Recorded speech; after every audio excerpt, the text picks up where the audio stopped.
चतुर बेटा। एक गांव में रामलाल नाम का एक गरीब किसान रहता था। उसकी एक ही संतान थी, उसका बेटा मोहन। मोहन बहुत बुद्धिमान और चतुर था। हालांकि वे गरीब थे, लेकिन मोहन की चतुराई से उनके कई काम आसानी से हो जाते थे।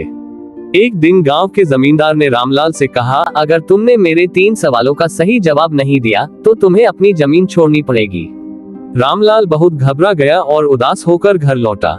मोहन ने जब अपने पिता की परेशानी का कारण जाना तो उसने कहा, पिताजी आप चिंता मत करो, मैं जमींदार के सवालों का जवाब दूंगा। अगले दिन मोहन अपने पिता के बदले जमींदार के पास पहुंचा। जमींदार ने पहला सवाल पूछा, दुनिया की सबसे तेज चीज क्या है? मोहन ने उत्तर दिया, सोच, क्योंकि इंसान की सोच पलक झपकते ही कहीं भी पहुंच सकती है। जमींदार ने दूसरा सवाल पूछा, दुनिया की सबसे कीमती चीज क्या है? मोहन ने मुस्कुराकर कहा, ईमानदारी, क्योंकि इसे कोई चुरा नहीं सकता। जमींदार ने तीसरा सवाल पूछा, ऐसी कौन सी चीज है जो जितनी बांटी जाए उतनी ही बढ़ती है? मोहन ने उत्तर दिया, ज्ञान, इसे जितना बांटो यह उतना ही बढ़ता है।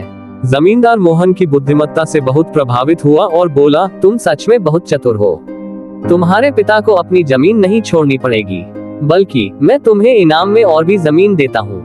रामलाल अपने बेटे की चतुराई से बहुत खुश हुआ और दोनों खुशी खुशी रहने लगे। समझदारी और बुद्धिमानी से किसी भी समस्या का हल निकाला जा सकता है। एक गांव में रामू नाम का एक आदमी रहता था। वह बहुत ही भोला और ईमानदार था। उसकी एक ही संतान थी, एक बेटा दीपक। रामू ने अपने बेटे को अच्छे संस्कार और शिक्षा देने के लिए खूब मेहनत की। जब दीपक बड़ा हुआ तो उसने शहर जाने की इच्छा जताई।